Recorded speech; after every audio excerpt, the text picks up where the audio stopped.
නමෝ තස්ස භගවතු අරහතු සම්මා සම්බුද්දස්ස.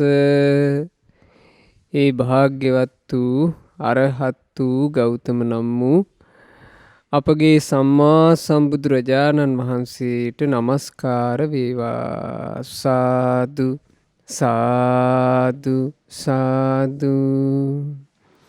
මාගේ ගුරු දේවෝත්තම කල්යාණ මිත්‍ර පරම පූජනීය පින්වත් ලොකු ස්වාමින් වහන්සේට ගෞරවාදර වන්දනාව වේවා. සාදු සාදු සාදු. පූජනීය මහා සංඝරත්නයන් අවසරයි.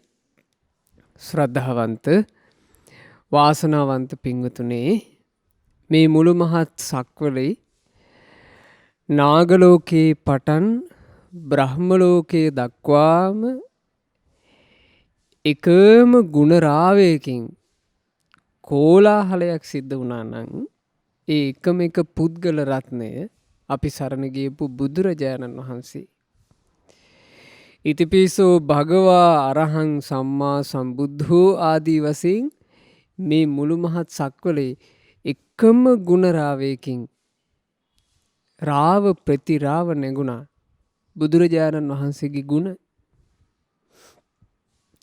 මේ ලෝකේ යම් දහමක් නාලොවේට පටන් බඹලෝ දක්වාම එකම ගුණරාවයකින් රාව ප්‍රතිරාව නැවුණාද ඒ බුදුරජාණන් වහන්සේ වදාළ උතුම් සද්ධර්මයේ ගුණයි.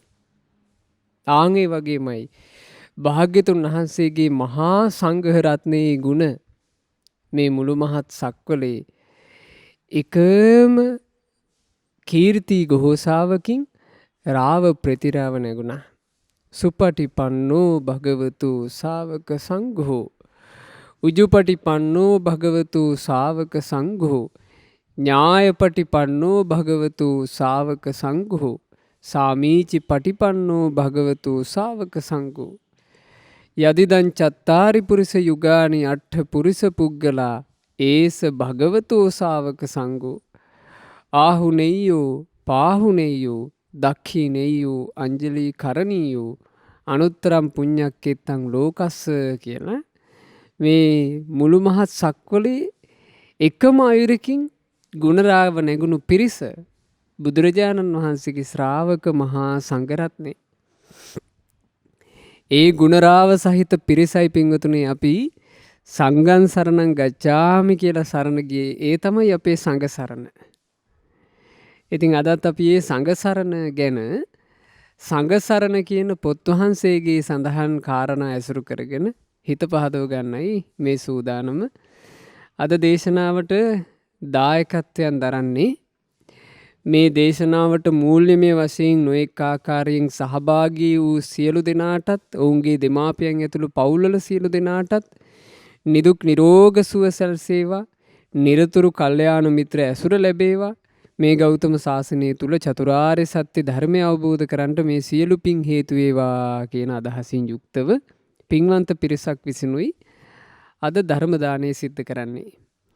සංඝ සරණ කියන මේ උතුම් පොත් වහන්සේගේ මෙන්න මේ විදිහට සඳහන් වෙනවා. මනාපිලිවෙත්හි පිළිපන්නා වූ මුහුදට වන් මහගඟ පැන් පෙරලා ගඟට නොවදනාසේ නිවන් වන් සඳ පෙරලා සසරට නොවදනා පිළිවෙත්හි පිළිපන්නා වූ. ඒ තමයි ශ්‍රාවක සංගරුවනේ ප්‍රතිපදාව විස්තර කරපු විදිහ. මහා සාගරයට ගංගාවල් ගලාගෙන යනවා. ගොඩබිම ඉඳලා නොඑක් කඳුවල ඉඳලා මහා සාගරයට ගංගාවල් ගලාගෙන යනවා. සයුරට වැදිච්චි ගඟේ වතුර යලි ගඟට එන්නේ. ගංගාවේ වතුර සයුරට ගියා නම් ගියාමයි. ආයෙ හැරෙන්නේ. ආපස්සට එන්නේ. ආන් ඒ වගේමයි කියනවා ශ්‍රාවක සංගරුවනේ ප්‍රතිපදාව. සීල සමාධි ප්‍රඥා කියන මේ උතුම් ප්‍රතිපදාව සුපටිපන්න ප්‍රතිපදාව ආපහු හැරෙන එකක් නෙවෙයි. නිවන කෙලවර කොට ඇති එකක්. පිරිහෙන්නේ නැති එකක්. දුකින් නිදහස් වී යන එකක්. සෙලින් හෙන දිය සෙල අනුව යන බව මුත් පිළිලොම්ම නොයන්නාසේ නිවනට අනුපිළිවෙත් පුරන බව මුත් නිර්වාණයට ප්‍රතිපක්ෂ වූ ප්‍රතිපත්තියක් නොපුරන්නා වූ. කන්දක් පහලට ගංගාවක් ගලාගෙන එනකොට ගංගාවේ වතුර පහලටමයි ගලන්නේ. ගංගාවට වැටෙන දේකුත් පහලටමයි ගලාගෙන යන්නේ. ආය ආපස්සට යනවා කියලා එකක් නැහැ. කන්ද උඩට යන්නේ නැහැ. ඒක පහලටම ගලනවා. ඒ වගේ සීල සමාධි ප්‍රඥා කියන ප්‍රතිපදාවට පැමිණුනාම සසර දුකින් නිදහස් වීම දක්වාම යනවා. යලි සසරට එන්නේ. සීලය කියලා කියන්නේ සංසාරයෙන් නිදහස් කරවන එකක්. සංසාරයට වටන එකක් නෙමෙයි. සමාධිය කියලා කියන්නේ සංසාරයෙන් නිදහස් කරවන එකක්. සසරට වටන එකක් නෙමෙයි. ප්‍රඥාව කියලා කියන්නේ සංසාරයෙන් නිදහස් කරවන එකක්. සසරට වටන එකක් නෙමෙයි. ශ්‍රාවක මහා සංඝරත්නය අපි සරණ ගියපු ශ්‍රාවක මහා සංඝරුවන කියලා කියන්නේ ආන්ගේ සීල සමාධි ප්‍රඥා අත් නොහැර පුරුදු කරන පිරිස. ඇයි පින්වතුනි මේ සීල සමාධි ප්‍රඥා සංගරුවන පුරුදු කරන්නේ? මේ චිත්ත අභ්‍යන්තරයේ ජීවිතය තුළ පවතින දෝෂය දන්න නිසා. අපි හැම දිනාට එක එක්කෙනාගේ දෝෂ පේනවා. එක එක අයගේ දෝෂ පේනවා මිසක් අපිට අපේ දෝෂේ දැක ගන්න බෑ. අපේ දෝෂේ මොකද්ද? සංසාර ගමනක ගුටි කණ්ඩ වෙච්ච දෝෂේ මොකද්ද? මේ වසංගත රෝග ආදී පිරිච්චි සසරේ තාමත් ගුටි කකා යන අපේ දෝෂේ මොකද්ද? රාගය තිබීම දෝෂයයි. ද්වේෂය තිබීම දෝෂයයි. මෝහය තිබීම දෝෂයයි. මේ රාග ද්වේෂ මෝහ సంతානේ අස්සේ තියනකම් පින්වතුනේ මේක පටලවෙන්නම වෙනවනේ. ඒ රාග ද්වේෂ මෝහ දුරු කරන්න මේ ලෝකෙ වෙන කිසිම ක්‍රමයක් නැහැ. සීල සමාධි ප්‍රඥා හැරෙන්න. ශ්‍රාවක මහා සංඝරත්නය කියන්නේ ඒ සීල සමාධි ප්‍රඥා ප්‍රතිපදාවට පැමිණි පිරිසයි. උදයේ සිට අස්තයට අවක්‍ර වූ මගින් යන හිරු සඳු දෙදෙනාගේ අවක්‍ර වූ පිළිවෙතින් නිවනට වදනා වූ බුදු පසේබුදු මහරහතුන්ගේ උත්තම වූ ප්‍රතිපත්තියෙහි පිළිපන්නා වූ. බලන්න මේ පොත්වල හරි ලස්සනට ඒ සංඝගුණේ විස්තර වෙන හැටි. මහා සංඝරත්නයේ තියෙන්නේ ඍජු ප්‍රතිපදාවක් කියනවා. ඒක හරියට මේ වගේ. උදයේ නැගෙන හිරින් පායන හිරු වක්‍රපාරක යන්නේ කියනවා. කෙලින්ම හවස් කාලේ වෙනකොට බටහිරින් බැහැලා යනවා. මේ ඉර අහස පුරා දුවන්නේ නේ. ඉර අහසට නැගුණාට පස්සේ හරි කෙලින් බටහිරින් බැහැලා යනවා. හඳ අහසට නැගුණාට පස්සේ හරි කෙලින්ම පැය කීපයක් ඇතුලේ බැහැලා යනවා. ආන්නේ වගේ ශ්‍රාවක සංගරුවනේ ප්‍රතිපදාව ඍජු එකක්. වක්‍ර නැහැ. එහෙ මෙහෙ කරකැවෙන්නේ නැහැ. ඍජු ප්‍රතිපදාව වන ආර්ය අෂ්ටාංගික මාර්ගයෙන් උන්වහන්සේලා නිවන කරාම යනවා. සුපටිපන්නෝ භගවතු ශාවක සංඝෝ උජුපටිපන්නෝ භගවතු ශාවක සංඝෝ. භාග්‍යතුන් වහන්සේගේ ශ්‍රාවක සංගරුවනේ ප්‍රතිපදාව මනා වූ ප්‍රතිපදාවකි. භාග්‍යතුන් වහන්සේගේ ශ්‍රාවක සංගරුවනේ ප්‍රතිපදාව ඍජු වූ ප්‍රතිපදාවකි. එහෙමයි සිහි කරන්නේ.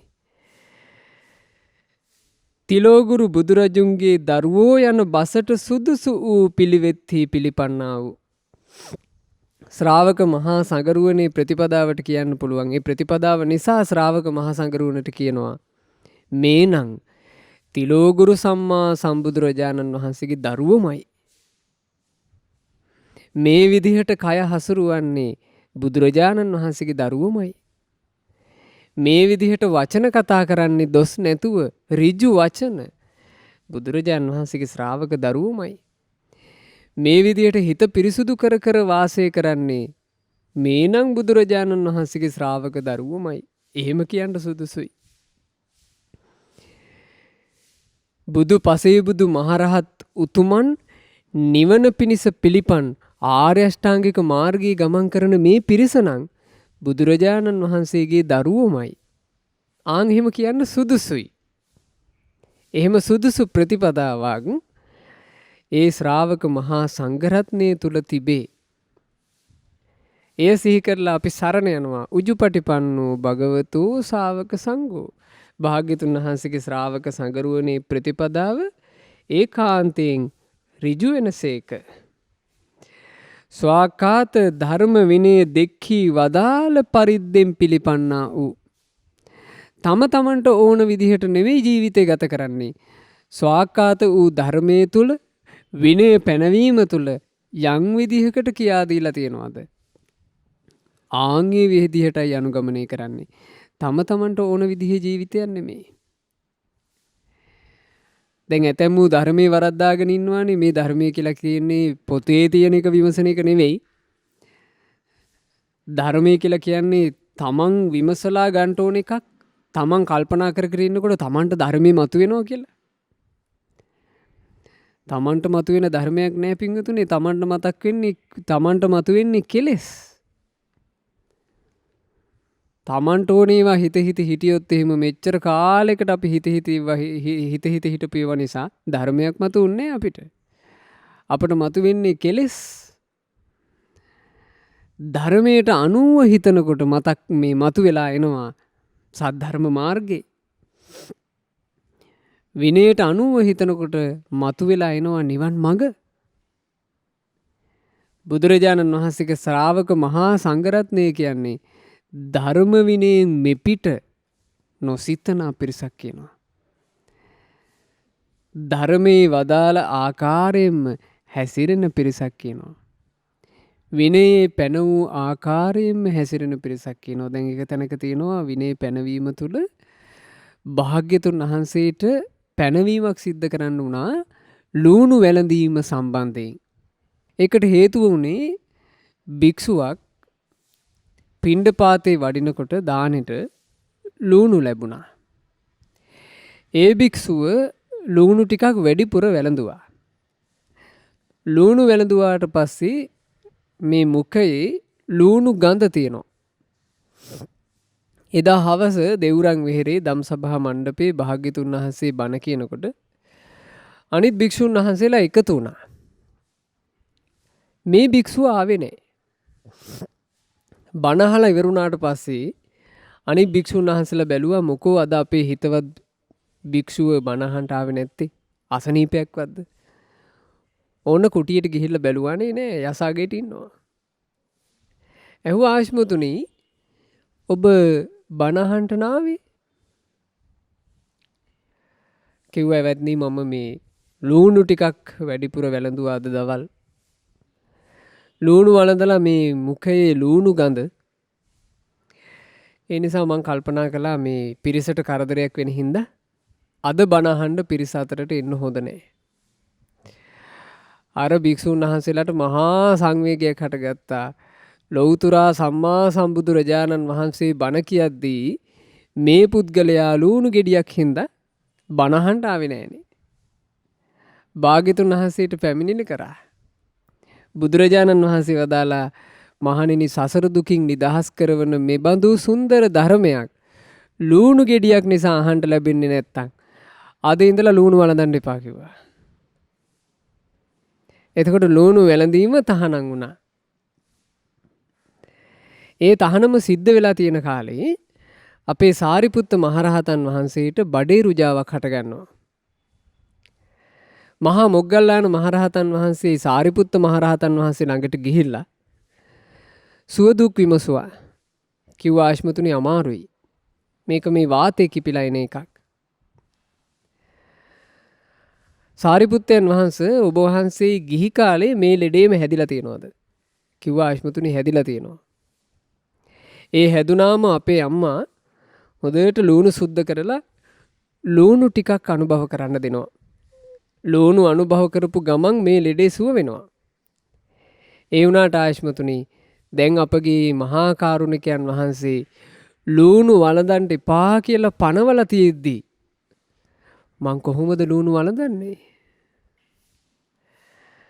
මහා මොග්ගල්ලාන මහරහතන් වහන්සේ භාග්‍යතුන් වහන්සේ ලූණු වළඳන්න එපා කියලා පනවපු එකේ අර්ථය දන්න හින්දා ඉක්මනින් බුදුරජාණන් වහන්සේ ළඟට වැඩම කළා. වැඩම කරලා භාග්‍යතුන් වහන්සේට කියනවා ස්වාමීනි භාග්‍යතුන් වහන්සේ අපගේ සාරිපුත්තයන් මේ කුසේ අමාරුවකින් සිටි. ස්වාමීනියේ ගිලම් බව සුව වෙන්නේ ලුහුණු වැළඳීමෙනි. ස්වාමීනි භාග්‍යතුන් වහන්සේ සිල්පද පනවා තිබෙන නිසා අපගේ සාරිපුත්තයෝ ලුහුණු වළඳන්නේ නැත. බුදුරජාණන් වහන්සේ ඒ වෙලාවේ මුගලන් මහරහතන් වහන්සේට කියනවා මොග්ගල්ලානේ ඔබ සාරිපුත්තයන්ට ගිහින් කියන්න ශාස්ත්‍රෝන් වහන්සේ ලුහුණු වැළඳීම කැපයි කියලා වදාලා කියලා. මුගලන් මහරහතන් වහන්සේ ලුහුණු අරගෙන යනවා.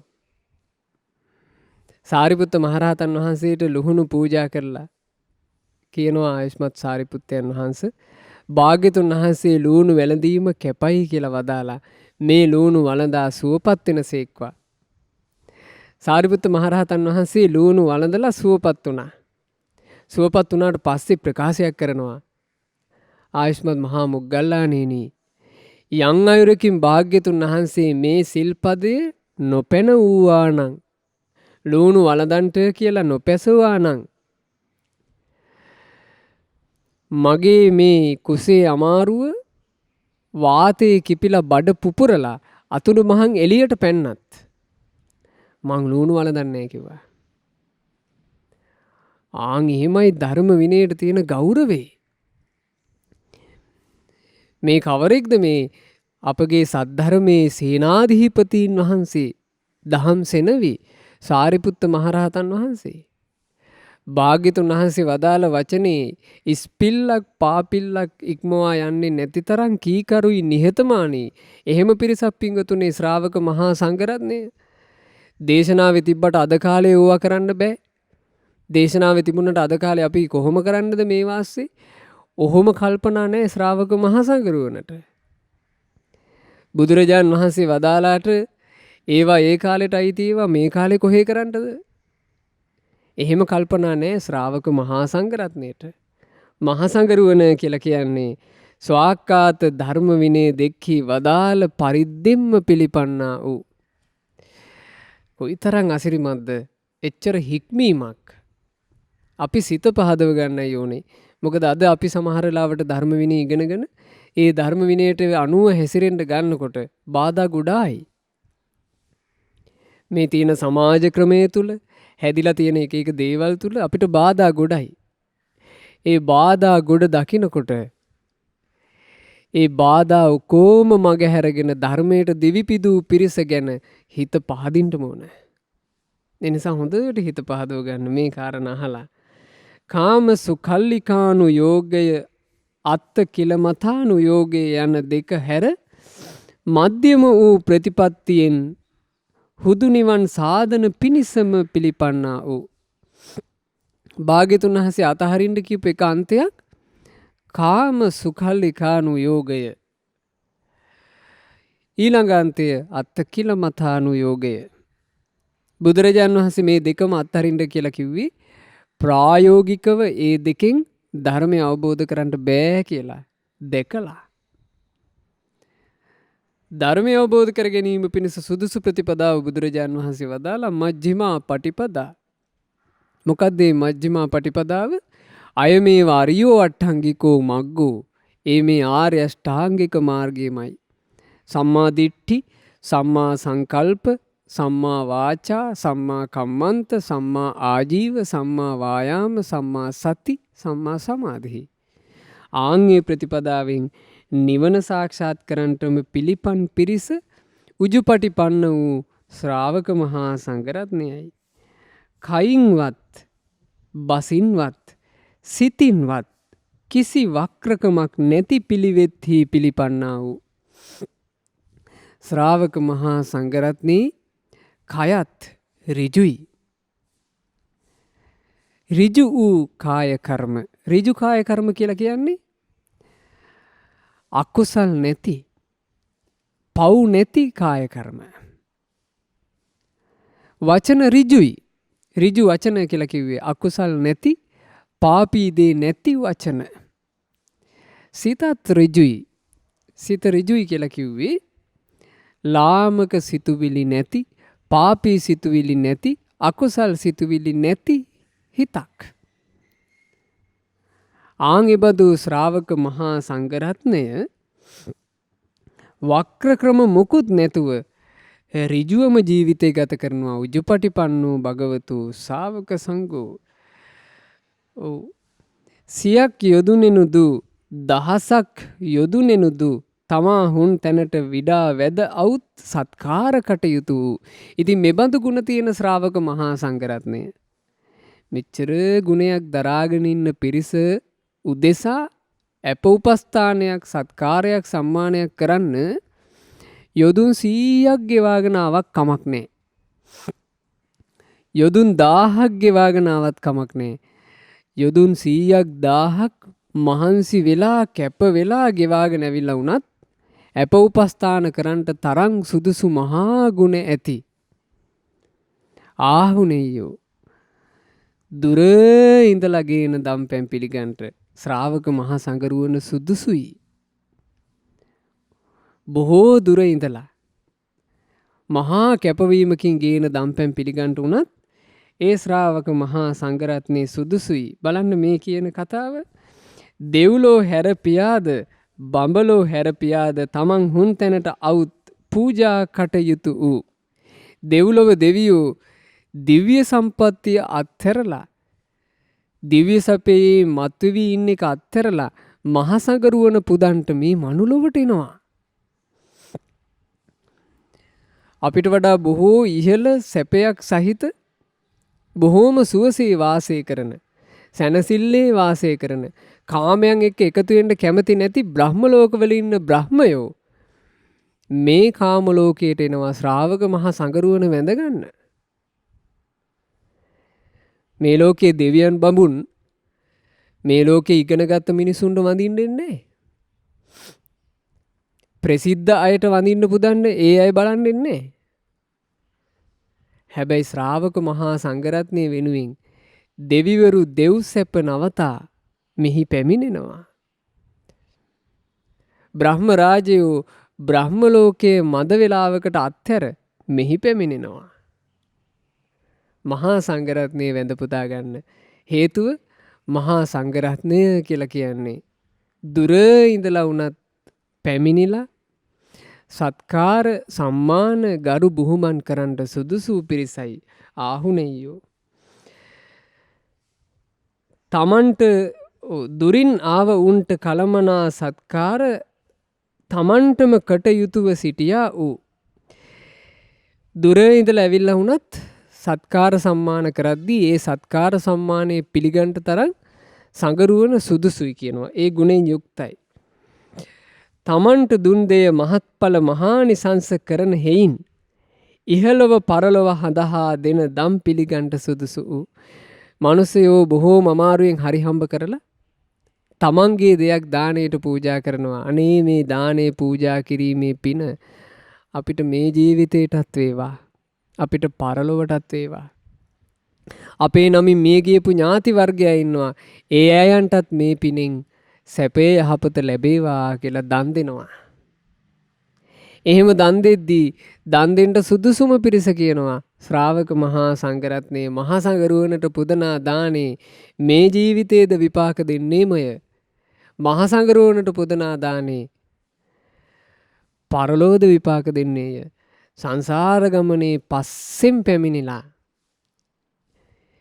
යම් අප උපස්ථානයක පින උදව් කරනවා නම් ඒ ශ්‍රාවක මහා සංඝරුවනට පුදනා පිනයි.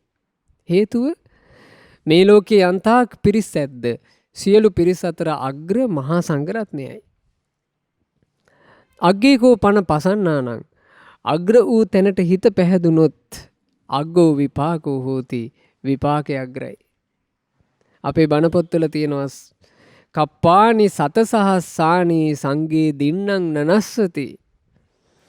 කල්ප 10000 ගණනක් ගෙවි අවසන් වී ගියද සංඝයාට දුන් දේ විපාකයේ අවසන් නොවන්නේය. බලන්න සංඝරුවනක් වැඩ ඉඳීම නිසා ලෝකේ සංඝ සරණක් තිබීම නිසා මේ මනුස්ස වර්ගයාට මේ සත්ව වර්ගයාට තියෙන සැනසිල්ල සංගරුවන හිටපු නිසා නේද? දැන් අද වුණත් අපි මේ හිත පහදව මේ බණපදේ අහන්නේ සංගරුවන නිසා නේද? ඒ නිසා හොඳට පින්වතුනි සංඝ සරණ ගැන හිත සතුටු කරගන්න ඕන. මිනිසුන් කෙරෙහි පටන්ගෙන සහම්පති මහා බ්‍රහ්මරාජයා දක්වා සනන් කුමාර මහා බ්‍රහ්මරාජයා දක්වා තිස්ස මහා බ්‍රහ්මරාජයා දක්වා හාරිත මහා බ්‍රහ්මරාජයා දක්වා එකහෙලා මුදුනේහි දොහොත් තබාගෙන වඳින්නට සුදුසු වූ මිනිස් ලෝකේ කවර කතාද කියනවා බ්‍රහ්මරාජයොත් බ්‍රහ්ම ලෝකේ ඉඳලා සාදු සාධු කියලා දොහොත් මුදුනේ තියාගෙන වඳින පිරිස ශ්‍රාවක මහා සංඝරත්නය. අනේ මේ පිරිස මෙබඳු ගුණයෙන් යුක්තයි කියලා වන්දනාමාන කරනවා බ්‍රහ්මයෝ පවා. එහෙම බ්‍රහ්මයන්ගෙන් පවා වැඳුම් ලබන ලෝකයේ එකම පිරිස ශ්‍රාවක මහා සංඝරත්නයයි. ඒ ශ්‍රාවක මහා සංඝරත්නය තමයි සංඝ සරණ විදිහට අපි සරණ ගියේ.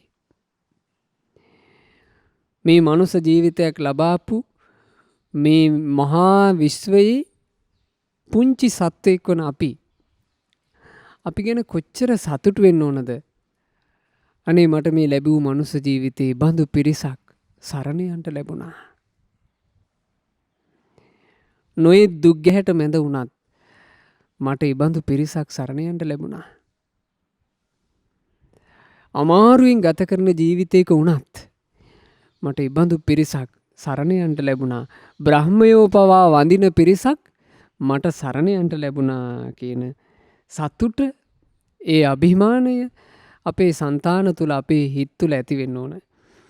හැල් වපුරන හැල් කෙතක් සෙයින් සියලු සත්වයා වපුරන්නා වූ කුසල් නැමැති බිජුවට මහා ඵල මහා නිසංස කරන්නා වූ සාර වූ මහා කෙත් බඳු වූ ශ්‍රාවක මහා සංඝරත්නය මේ තුන් ලොවේම එකම වචනයකින් වන්දනා කරනවා. අනුත්තරං පුඤ්ඤක් කෙත්තං ලෝකස්ස. ලෝකේ උතුම් වූ පින්කෙත මහා සංඝරුවනයි. සාරවත් කුඹුරක් වගේ වපුරන බීජයකින් මහා අස්වනු ලබා දෙන සාරවත් කුඹරක් වගේ මේ පුංචි දෙයක් දානෙට පූජා කළත් මහත්ඵල මහානිසංස උපදවා දෙනවා. දැන් ඒක හොඳට තේරෙනවා පින්වතුනේ අපේ තුන් ලෝකාග්‍ර මහා කාරුණික බුදුරජාණන් වහන්සේ ශ්‍රී සම්බුද්ධත්වයේ ලබා 7 වෙනි වර්ෂයේ දෙවියන්ට දහම් දෙසීම පිණිස තව්තිසාවට වැඩම කළා. තව්තිසාවේ පාණ්ඩු කම්බල සෛලාසනේ බුදුරජාණන් වහන්සේ වැඩ හිටියා දෙවියන්ට බණ කියන්න. ශාස්ත්‍රුන් වහන්සේ දෙව්ලොවට වැඩම කළා කියන ආරංචිය දෙව්ලොවෙන් දෙව්ලොවට පැතිරි ගියා. දෙවිවරු එකතු වුණා බුදුරජාණන් වහන්සේගෙන් බණ අහන්න. එතකොට මුලින්ම ඇවිල්ලා වාඩි උනේ තව්තිසාවේ දෙව්වරු ටික. මොකද භාග්‍යතුන් වහන්සේ තව්තිසාවේනේ. තව්තිසාවේ දෙව්වරු ටික මෙහෙම ඉස්සරහින් ඇවිල්ලා වාඩි වුණා. ඔය වාඩි වෙච්ච තැන හිටියා ඉන්දක කියලා දෙවියෙකුත් අංකුර කියලා දෙවියෙකුත්. ටික වෙලාවයි ගත උනේ ඉහළ දිව්‍ය ලෝකවල දෙවිවරුත් එන්න පටන් ගත්තා. ඒ දෙවිවරු එනකොට දැන් මෙහෙනම් ආසන වෙන් කරගත්තාමනේ. කලින් ආපු අය කලින් ආසනේ වෙන් කරගත්තොත් වෙන් කරගත්තා. දෙව්ලොව එහෙම බෑ. දෙව්ලොව තියෙන්නේ පින්තෙද. පින්තෙද තියෙන කෙනා එනකොට පින්තෙදෙන් අඩු කෙනා පස්සට යනවාමයි. බුදුරජාණන් වහන්සේ ධර්ම දේශනා කරන්න සූදානම් වෙනකොට ඉස්සරහින්ම ඇවිල්ලා වාඩි වෙලා හිටපු අංකුර දිව්‍ය පුත්‍රයයි ඉන්දක දිව්‍ය පුත්‍රයයි කියන දෙන්නගෙන් ඉන්දක හිටපු තැනම ඉන්නවා. අංකුර දෙවියා යොදුන් 12ක් පස්සට ගිහිල්ලා යොදුන් 12ක් කියලා කියන්නේ රැස්ව සිටි පිරිස අතරේ කිලෝමීටර් 120ක් පස්සට ගිහිල්ලා. සෑහෙන දුරක්. ආනුභාවයෙන් ගොඩාක් අඩුයි. එතකොට භාග්‍යතුන් වහන්සේ ධර්ම දේශනාව ආරම්භ කරන්නට පෙරම අංකුරගෙන් අහනවා. ඈ අංකුර, ඔබ දැන් ඉන්දකත් එක්ක මං ළඟම නේද හිටියේ? මොකෝ ඔබ මේ පස්සට ගිහිල්ලා? කියනවා ස්වාමීනී භාග්‍යතුන් වහන්සේ, මම දානේ දුන්නේ මහා සංඝරුවන නැති කාලෙක. මහා සංඝරත්නේ නැති කාලෙක ස්වාමීනී මං ගෙල් 60000ක දන් දුන්නා. මගේ දාණයට කුළුබඩු සකස් කරන්න විතරක් ස්වාමීනි කාන්තාව 12000ක් හිටියා. මගේ දාණයට දරපලන්න විතරක් තරුණයෝ 6000ක් හිටියා. මගේ දානේ උයන්න පිහන්න විතරක් 12000ක් කාන්තාවෝ හිටියා. ස්වාමීනි හදපු දානේ බෙදන්න විතරක් හැඳි අතේ තියාගත්ත කාන්තාවෝ 12000ක් හිටියා. එතකොට මේක පුදුම දානයක් නේ. අද කාලෙක අපිට අහද්දී පුදුම හිතෙන දානයක් නෙමෙයි දීලා තියෙන්නේ. ඒ දානේ අංකුර එක දවසක් දීලා නවත්තප එකක් නෙමෙයි. ඒකට කියනවා දන් වැටක්. එක දිගට දානේ දුන්නා. ස්ථීර දානශාලා හදලා එක දිගට දන් දුන්නා. දානේ විතරක් නෙමෙයි දුන්නේ. කුඩ දුන්නා, සෙරෙප්පු දුන්නා, ඇඳුම් පැළඳුම් දුන්නා. හැමදේම සල්පිලක් වගේ දන් දුන්නා. ස්වාමීනි එහෙම දානේ දුන්නත් මගේ දානේ පිළිගන්ට මහා සංඝරත්නය ඒ කාලේ වැඩ හිටියේ නෑ. ස්වාමීනි ඒ නිසා දානේ කොච්චර දුන්නත් මහත්ඵල මහනිසංස වුණේ නෑ. ස්වාමීනි ඔය ඔබ වහන්සේ ඉස්සරහා ඉන්න ඉන්දක කියන දේව පුත්‍රයා බුදුරජාණන් වහන්සේගේ ශාසනයේ අනුරුද්ධ කියන මහරහත් උත්තමයන් වහන්සේට එකම එක බත් හැන්දක් පිදූ කෙනෙක්. එක වතාවක් එක බත් හැන්දක් පූජා කරලා අර සියලු දානයේ පින ඉක්මවා ගියානේ. ආශ්චර්ය නේද? අසිරිමත්. ඒකයි කියන්නේ සාරවත් පින්කිත කියලා. පුදුමාකාර සරුයි. අච්චර මහා දානයක පින එක බත් හැන්දකින් ඉක්මවා ගියා කියන්නේ දීපු දේ ගුණයක් නෙමෙයි. පිළිගත්ත පිරිසේ ගුණයයි.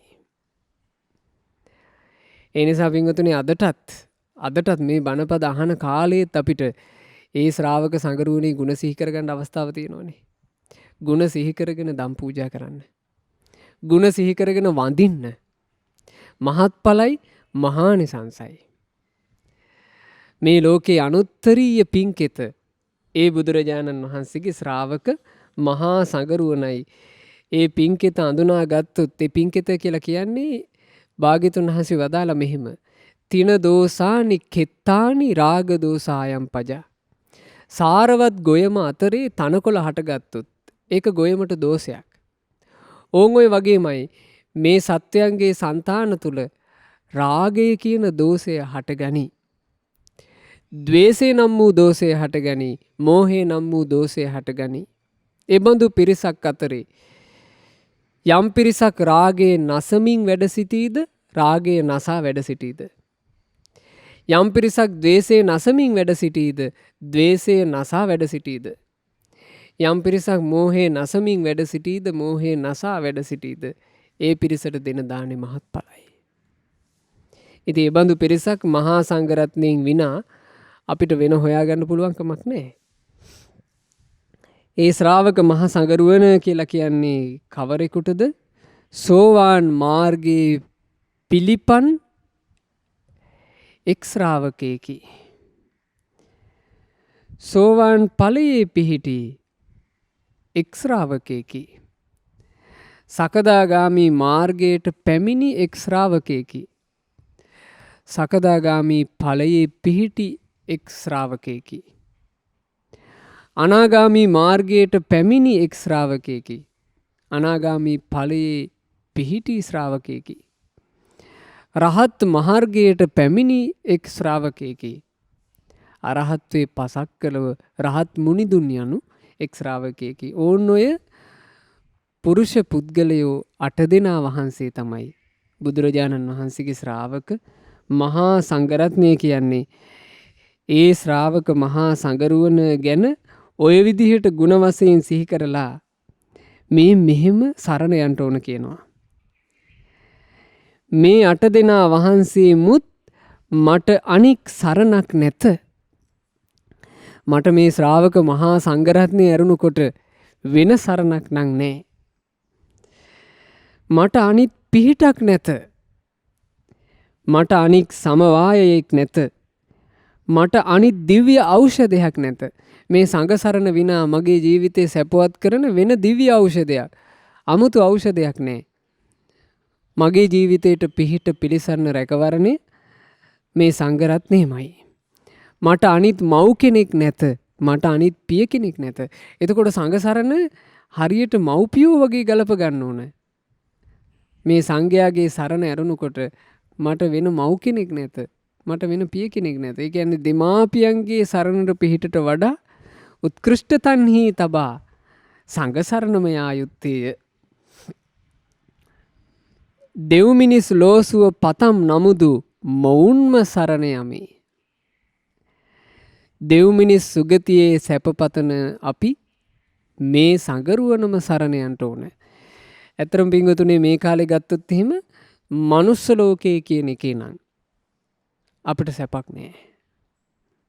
මනුස්ස ලෝකේ පරිහානි මුඛයේ තියෙනවා. මිනිසුන්ගේ ආයුෂ අවුරුදු 100ට වඩා අඩු වෙලා. මිනිසුන්ගේ හිත් කෙලස් ගහනයි. මෛත්‍රී කරුණා ආදියෙන් තොරයි. ඇත්තටම මේ කාලේ මිනිස්සු තිරිසන් ලෝකයට වඩා වෙනස් වෙන්නේ, චුට්ටක් වෙනස් වෙන්නේ එකෙකුට එකෙක් මරාගෙන කන්නේ. එච්චරයි. තිරිසන් ලෝකේ එකෙකුට එකෙක් මරාගෙන කනවා. පණ පිටින් ගිලිනවා. මනුස්ස ලෝකේ මේ කාලේ වෙනස් වෙන්නේ ඒක නෑ. තව එකෙක්ව මරාගෙන කන්නේ නෑ. තව එකෙක්ව පණ පිටින් ගිලින්නේ නෑ. නමුත් අනිත් ඔක්කොම තියෙනවා. ඒ තරම් මනුස්ස ලෝකෙ පිරිහිලා. ඒ නිසා මේ මනුස්ස ලෝකේ පිහිටක්, මේ මනුස්ස ලෝකෙට ආවා කියලා රැකවරණයක් අනාගතයට නන්නේ. අපි මේ ජීවිතේ රැස් කරගන්න දෙයකින් ආයේ කරකැවිලා මනුස්ස ලෝකෙට ආවොත්, ආයේ කරකැවිලා මනුස්ස ලෝකෙට ආවොත් අන්තවාදී අරගල මැද, වසංගත අරගල මැද, කෝලාහල මැද, මිත්‍යා දෘෂ්ටිකයෝ මැද අපි හැමදෙනා අසරණ භාවයට පත් වෙයි. ඒ නිසා මේ ලැබූ මනුස්ස ජීවිතේ හොඳට සංඝ සරණ ගලප ගන්න. සංඝ සරණට පැමිණිලා මනුස්ස ලෝකෙන් උඩට යාගන්න. තමන්ගේ ජීවිතයට පිම්පුරා ගන්න. සංඝයා කෙරෙහි හිත පහදවාගෙන තිබුණොත් ඒ සංඝයා කෙරෙහි තියෙන චිත්ත ප්‍රසාදය අපි ඉහළ තැනකට අරගෙන යන්න උදව් කරනවා. ඒ නිසා හොඳට සංඝයා ගැන හිත පහදව ගන්න. ඒ සංඝයා ගැන හිත පහදව ගන්නවා කියලා කියන්නේ මෙන්න මේ විදිහට කල්පනා කරන එක. අපි හිත පහදව ගැනීම පිණිස සිහි කරන්නේ පින්වතුනි ඇත්තටම අතීතයේ වැඩ හිටපු සංකරුවන. බුදුරජාණන් වහන්සේ වැඩ හිටපු, භාග්‍යතුන් වහන්සේ ජීවමානව හිටපු කාලේ යම් ආනුභාව සම්පන්න මහා සංකරුවනක් වැඩ හිටියද ඒ සංඝරත්නය තමයි අපි සිහි කරන්නේ. ඒ සංඝරත්නය තමයි මේ ශාසන ඉතිහාසයේ අනුපිළිවෙලින් සිහි කරගෙන පැමිණුනේ. ඒ සංඝරත්නයේ ගුණමයි නිරන්තරයෙන් ඉස්මතු කර හිත පහදව පැමිණුනේ. ඒ හින්දා නේද අපට අදටත් ඒ ගුණම ඉතුරු වෙලා තියෙන්නේ. ඒ නිසා මේ සංඝ ගුණ කියන එක වර්තමානයේ සංඝ පිරිසකින් බලන්න උත්සාහ කරන්න එපා. සංඝ ගුණේ බැලිය යුත්තේ අතීතයේ දෙසට හැරිලා. ඒ සංඝරත්නය අතීතයට ගියපු පිරිසක් නොමේ. සංඝරත්නය ගුණ වශයෙන් අදටත් වැඩ ඉන්නවා. අපි අදටත් ඒ සංඝ ගුණ එහෙම සිහි කරනවා. භාග්‍යතුන් වහන්සේගේ මහා සංඝරුවන සුපටිපන්න වනසේක, උජුපටිවන්න වෙනසේක මෙහෙම සිහි කරනවා. අතීතෙත් සිහි කරේ එහෙමයි. අද සිහි කළ යුත්තේත් එහෙමයි. අනාගතයේද යම් තාක්කල් මේ බුදු සසුන තිබේද ඒ තාක්කල්ම සංගරුවන සිහි කරන්න තියෙන්නේ විදිහට. බඹලොවේ නිරාමිස සුව පතම් නමුදු මොවුන්ම සරණ යමි. බ්‍රහ්ම ලෝකේ නිරාමිස සුව. නිරාමිස සුව කිව්වේ කාමයන්ගෙන් වෙන් වූ සුව පතන කෙනාත් සංඝ සරණමයි යා යුත්තේ. සංඝයාගේ සරණ. ඉහළ බ්‍රහ්ම ලෝක අතරේත් ඉහළින්ම තියෙන බඹලොව සුද්ධාවාස.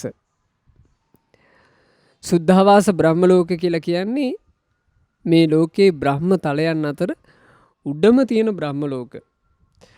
අවිහ, අතප්ප, සුදස්ස, සුදස්සී, අකනිට්ට කියන මේ පහ සුද්ධාවාස. මේ සුද්ධාවාස බ්‍රහ්ම ලෝකවල අනාගාමී ශ්‍රාවකයෝ විතරයි වැඩ ඉන්නේ. සුද්ධාවාස බ්‍රහ්ම ලෝකවලට යන්නේ අනාගාමී වෙච්ච අය විතරයි. ඒකේ හොඳ අර්ථයක් තියෙනවා පින්වතුනේ. සුද්ධාවාස බ්‍රහ්ම ලෝකවලට යනකොට මේ වෙන වෙන මිසදිටු වල ප්‍රශ්නේ නැහැ. මේ ලෝකේ ඉහළම තැන, මේ ලෝකේ සත්‍ය උපදින තැන් වශයෙන් ගත්තාම ඉහළම තැනවන ඒ බ්‍රහ්ම ලෝකේ මිසදිටු ප්‍රශ්න, වෙන වෙන ආගම් ප්‍රශ්න නැහැ. එහෙ ඉන්නේ බුද්ධං සරණං ගච්ඡාමි කියලා බුදුරජාණන් වහන්සේ සරණ ගිය පිරිසක් විතරයි. ධම්මං සරණං ගච්ඡාමි කියලා දහම් සරණ ගියපු පිරිසක් විතරයි.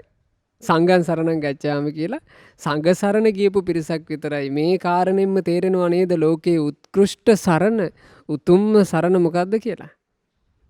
ඉහළට යන්න යන්න මේ මිත්‍යා දෘෂ්ටි බැහැර වෙලා යනවා. ඉහළට යන්න යන්න මේ මිත්‍යා දෘෂ්ටි බැහැර වෙලා යනවා. සරණේම පිහිටනවා. සුද්ධාවාස බ්‍රහ්ම ලෝකේ ඉන්නේ තෙරුවන් සරණ ගියපු අය විතරයි. ඒ බඳු බ්‍රහ්ම ලෝකවල සුව පතන කෙනාත් සංඝ සරණමයි යා යුත්තේ. රාග, ද්වේෂ, මෝහ නැමැති පාප ධර්මයන් නොවන්නා වූ අමා මහ නිවන් සුව පතම් නමුදු මොවුන්ම සරණ යමි. රාග, ද්වේෂ, මෝහ දුරු කරපු අමෘත නිවනේ සුව පතන කෙනාත් සංඝං සරණං ගච්ඡාමි කියලා සංඝ සරණමයි යා යුත්තේ. හරිම ලස්සන කාරණාවක් කියනවා. මාගේ අකුසලින් බුදුරුව දැකගත නොහිනිම් නමුදු ඔවුන් වෙස් ගත්තා වූ මේ මහසඟරුවන් මා ඇස පැනෙන්නේ මාගේ භාග්‍යයක. මට පින් තිබුණු නැති නිසා, මගේ පින මද නිසා මට ඒ සම්මා සම්බුදු රජාණන් වහන්සේ දැකගන්න බැරුව ගියා.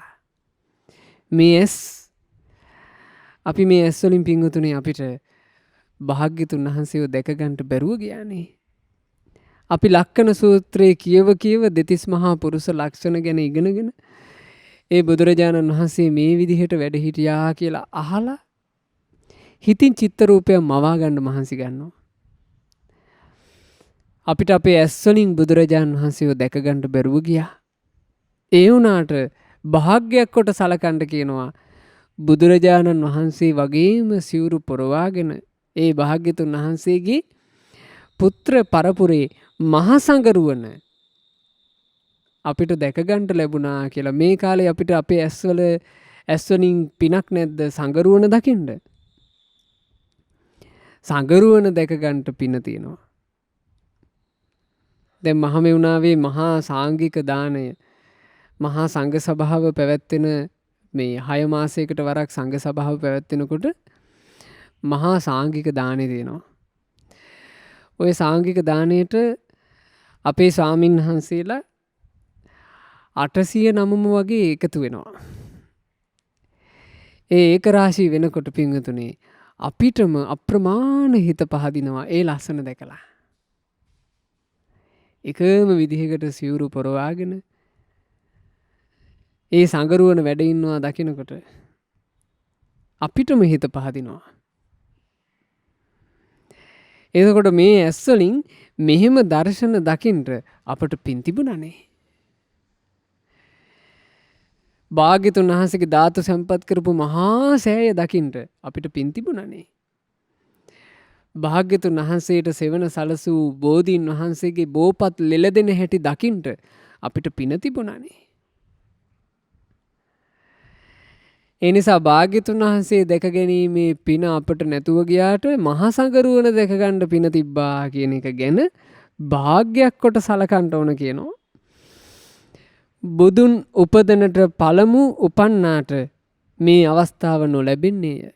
බුද්ධෝත්පාද කාලයට පෙර උපන්න අයට ඒ අවස්ථාව නැහැ. මහා සංඝරුවන දැක ගන්නට ලැබෙන්නේ. පස්ව දහසින් ඔබ්බෙහි නොලැබෙන්නාහ. පස්ව දහස කියලා කිව්වේ අවුරුදු 5000ක් ගියපු තැනින් ඔබ්බේ. බුද්ධ ශාසනය පවතින්නේ 5000ක් අවුරුදු. අවුරුදු 5000කට පස්සේ මේ සම්බුද්ධ ශාසනය පිරිහෙනවා. ඒ අවුරුදු 5000ක කාලයට පස්සේ යලි මහා සංඝරුවන දැක ගන්නට ලැබෙන්නේ. බුදුරජාණන් වහන්සේ පහළ වෙන්න කලිමුත් දැක ගන්නට ලැබුණේ. බුදුරජාණන් වහන්සේගේ සම්බුද්ධ ශාසනයේ අවුරුදු 5000කින් පිරිහුණාට පස්සෙත් දැක ගන්නට ලැබෙන්නේ නැහැ. තුමු දුස්සීලව නරකයට යෙත් නමුදු මොහු බුදුන් දරුවෝ යයි යන සිතින් වැඳ උන්ට අමා මහ නිවන් නොවරදවා දෙන්නාහ. අපායේ දුර්ගතියේ විනිපාතේ යන්න නියම වෙලා ඉන්න කෙනෙක් වුණත් අන්තිම මොහොතේ අනේ මේ බුදුරජාණන් වහන්සේගේ ශ්‍රාවක දරුවෝ නේද? මේ බුදුරජාණන් වහන්සේගේ පුත්‍රයෝ නේද?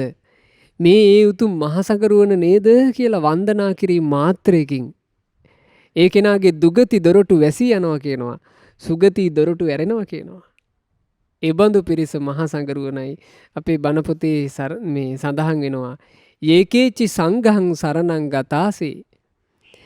යම්කිසි කෙනෙක් මේ විදිහට සිත් පහදවාගෙන සංඝරුවන සරණ යයි නම් නතේ ගමෙස්සන්ති අපායං. සංඝ සරණ ලැබූ කෙනා කෙසේනම් අපායේ යන්ටද? පහාය මානුසං දේහං. මනුස්ස ශරීරය මේ ජීවිතය අත්හරිනාකොට දේවකායා පරිපූර්ණසන්ති. ඒ අය ඒකාන්ත කොට දෙව්ලොවේ උපදින්නේය. දෙව්ලොව දිව්‍ය සැපය පිණිස දෙව් රැකවරණය පිණිස හේතු වෙන. සුගති රැකවරණ පිණිස හේතු වෙන.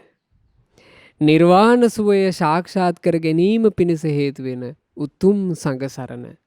අපිටත් වාසනාව ලැබුණා සංඝං සරණං ගච්ඡාමි කියලා සරණ යන්ට.